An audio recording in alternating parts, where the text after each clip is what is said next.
Dear honey, I'm gay, so I went down to South America where they actually know how to touch a man. Kiss, kiss, bunny.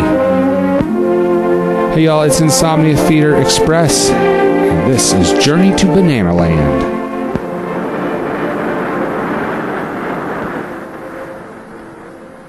South of the United States, the blue waters of the Caribbean Sea once were known as the Spanish Main.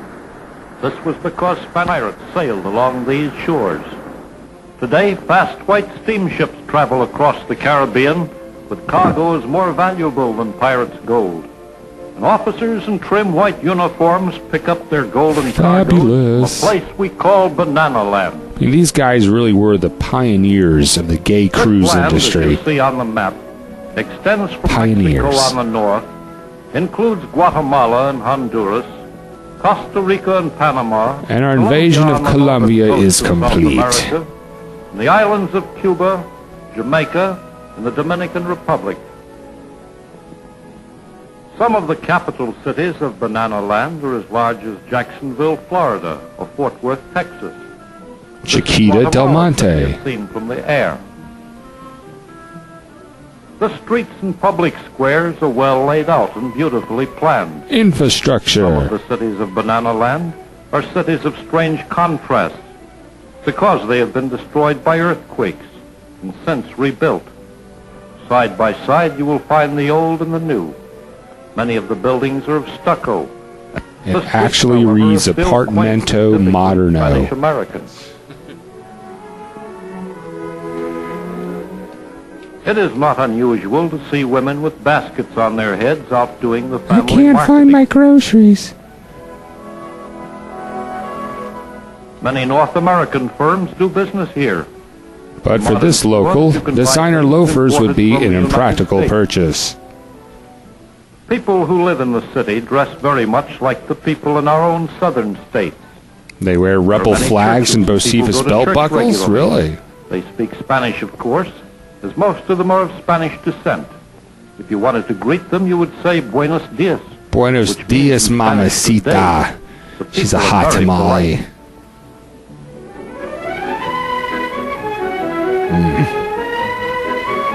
Sweet frozen ice is as popular as a lame snack. Every public square has its public water fountain or watering trough. These women are filling their homemade jars with water just as their ancestors have done for hundreds of years. I think that's a Spanish for toilet water.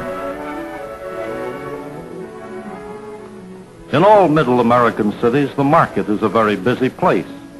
Here you see all kinds of strange sights. Most of the farmers who live around the city are Indians.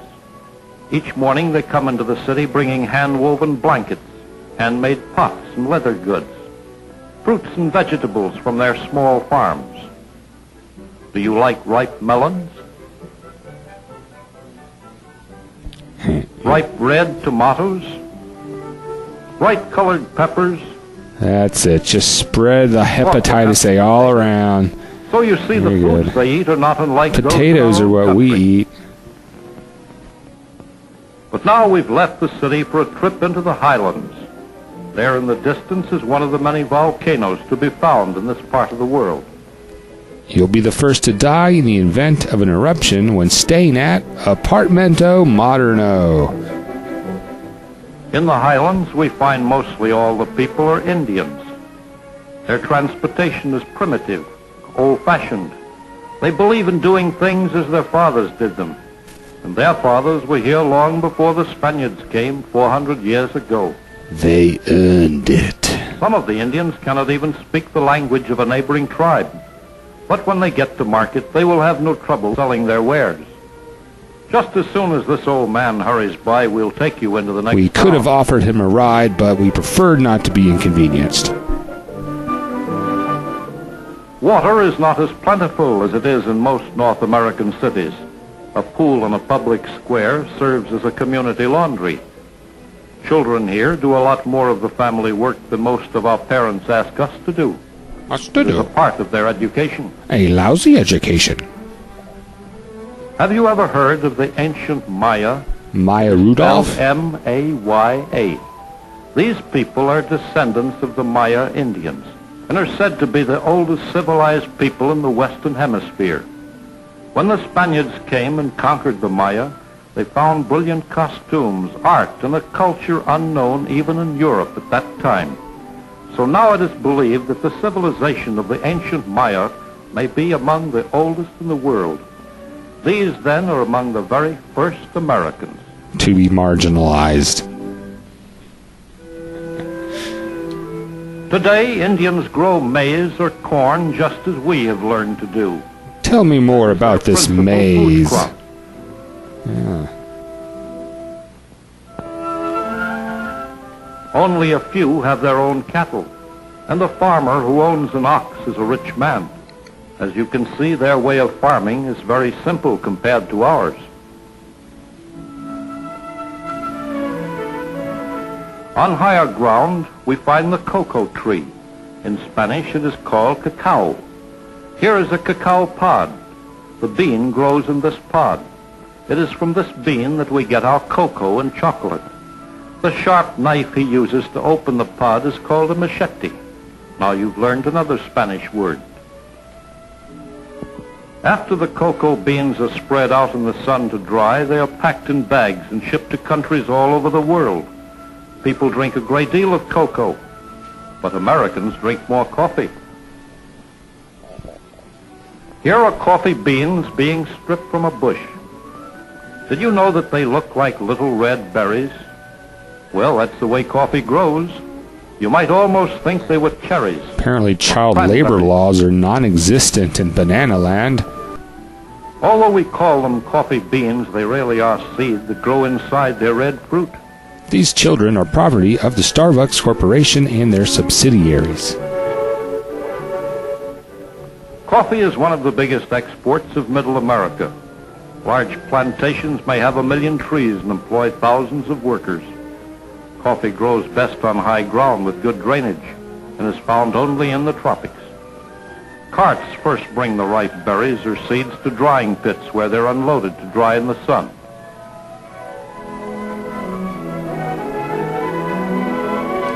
Could also be used as a little tiny baby carriage Here's bastille. a typical drying plant where Yeah, that's coffee pretty beans awful. are spread out in the sun. Chopping off The the outer little baby hulls are heads. removed by washing. Here you see men pushing the beans through a watering trough. This washes away the hulls or outer parchment. All they that are extra thoroughly toilet washed, water they're being spread put out to in the use. sun to dry. After they turn green in the sun, the beans are split, packed into bags, and shipped to coffee roasters all over the world. We all know what happens to coffee after that. Yeah, Steve McQueen shoves it up his butt. Now huge streams of water being sprayed over a banana plantation is our first introduction to why this rich area is called Banana Land. Banana plants need a great deal of water. In the dry season, they have to be watered in this overhead way. Another method of bringing water to the plants is by surface canals. This is called irrigation.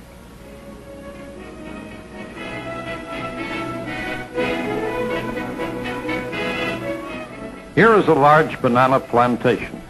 And now, before we go any further, let's take a look and see where bananas first came from. Bananas originally came from the moist tropical region of southern Asia. Alexander the Great found them here. In time, banana roots were taken from their original home to the east coast of Africa. From here, the banana was carried westward across Africa by the Arabs. Portuguese explorers before the time of Columbus found them growing here and took them to the Canary Islands off the North African Where there were coast. surprisingly few From the canaries, 15th ironically century, enough. Father Tomas de Belanga brought them to the islands of the West Indies and later to the mainland of what we call Middle America. And the banana world conquest was complete. No script was written for this caption. Now, after clearing the jungle, here's how the banana is planted. Holes are dug a foot deep and 15 to 18 feet apart.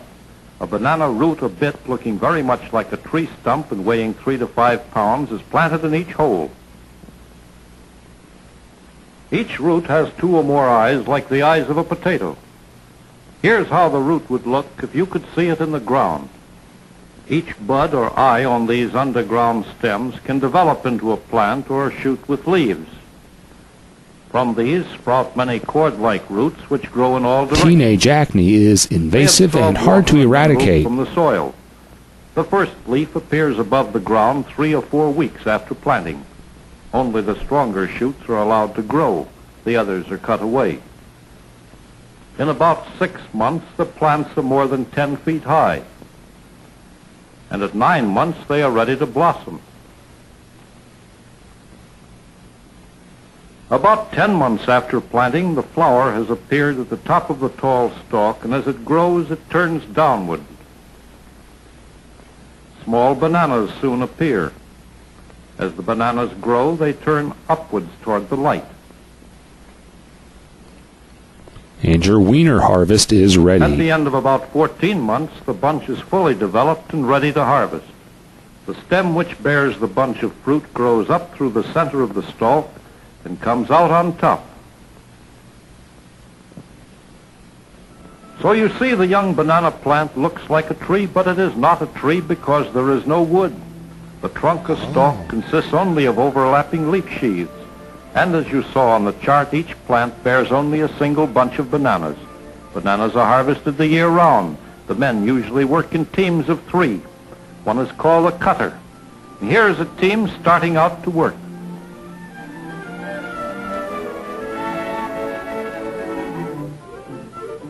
The cutter uses a sharp-edged tool on the end of a pole to nick the plant a few feet below the bunch. See how he does it? As the plant bends, the bunch comes down on the shoulder of another man who is called a backer. Each bunch weighs from 50 to 75 pounds. When a man has to carry this load on his back, it is easy to understand why he is called a backer.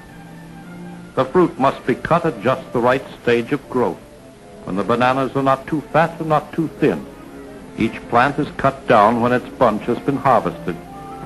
The bunch is made up of clusters called hands. Each hand has from 12 to 20 bananas, and each bunch has from 6 to 14 hands. Now, how many bananas are in the I think bunch? someone just lost a hand. The bunches are laid carefully on padding to keep them from being bruised. Rough handling at this point leaves bruise marks on the tender fruit. The whole operation, right from the first cutting, is planned and timed. For from the moment the truck arrives to start the bananas on their way to you, everything runs on schedule. Green Acres is the Even place as to the bananas be. are loaded for the first stage of their journey, a ship of the Great White Fleet is on its way, scheduled to make port Mr. at the Douglas. same time the bananas arrive from the plantation. Notice how padding is placed over the bunches at all times to protect them from the sun, to keep them from being scarred by rough Oh, handling. that's just Charlie Sheen rolling a joint. Come on.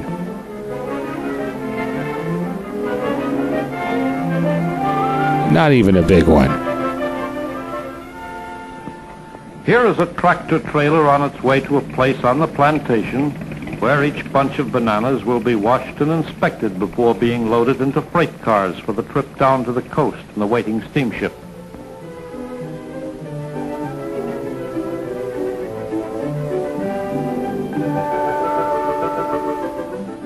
See how each bunch is dipped several times.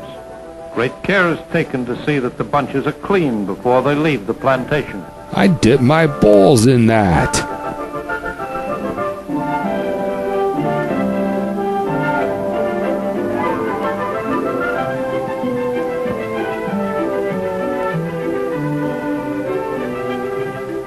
Now as the bananas are loaded aboard the freight cars for the trip to the coast, and with banana leaves carefully protecting them from the sun, you might like to know the banana is one of the few fruits that loses its flavor if allowed to ripen on the plant.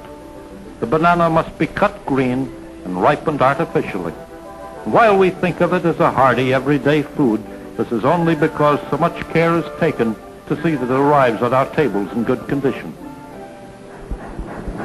Even building a railroad to haul bananas through this tropical country is a story in itself. A boring story One of the little first interest. Banana railways took 25 years to build only 100 miles of track. Mostly due to lazy, dirty Spaniards.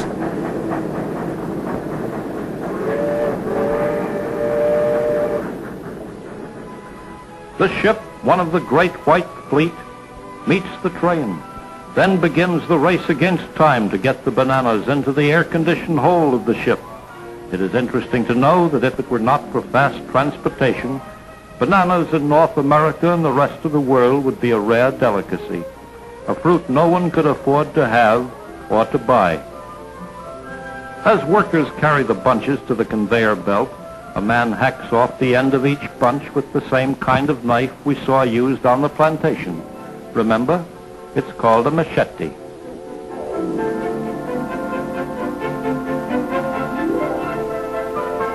Careful there. You want to cut off a man's banana. The conveyor Nice. belt, which carries the bananas from the dock to the ship, even has canvas pockets to protect the fruit. An inspector watches each bunch as it comes aboard. If he thinks a bunch will ripen too soon, it is taken off and used.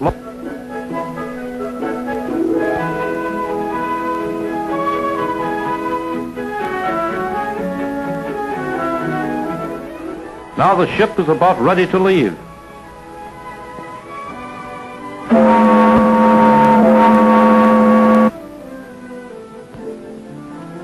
Within 12 hours, 10 million bananas have been taken aboard and the ship is on its way to the United States.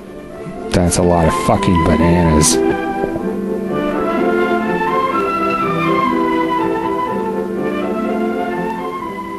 From New York, New Orleans, San Francisco, and other ports in the United States, bananas are shipped by rail across country in special cars that are kept cool in summer, warm in winter.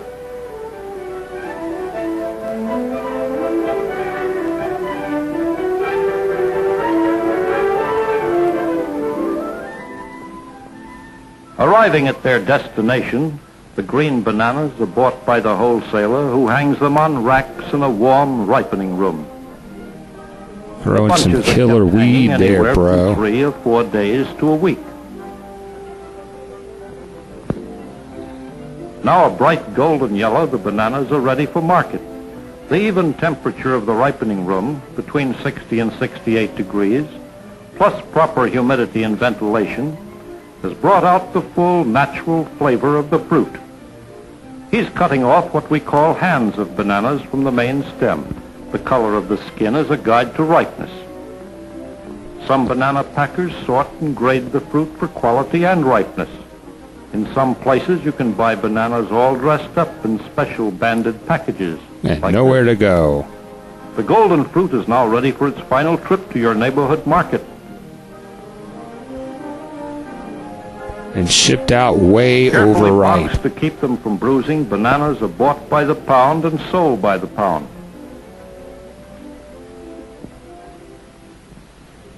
Does this look familiar? Ah, they've caught her eye.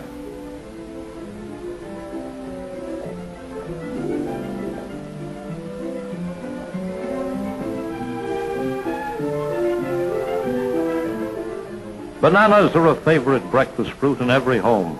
Sliced over hot or cold cereal, they top off any dish and help start the day right.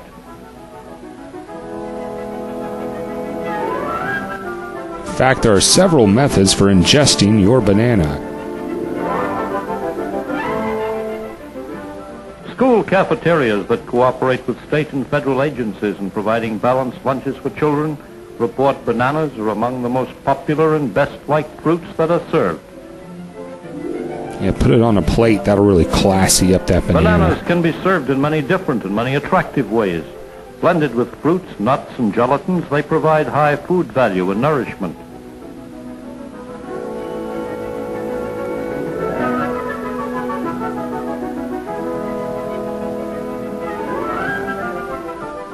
Many others enjoy a mid-afternoon snack when it's a healthful banana milkshake. If you don't have an electric mixer, just mash a fully ripe banana into Mother's mixing glass, pour in cold milk, and beat until smooth. Doesn't that look good? Yes, and it's nourishing too. And for dinner, see what Mother has for dessert. Banana gingerbread shortcake. Just another of the many tempting ways in which this nutritious fruit can be prepared. I'm sick of Now that fucking you've bananas, seen where bananas Martha. come from before they reach your table, our journey No to the subpar Netherlands meal, is ended. Martha. We hope you enjoyed the trip. We know you like bananas. To kick that kid in the face. And it was fabulous.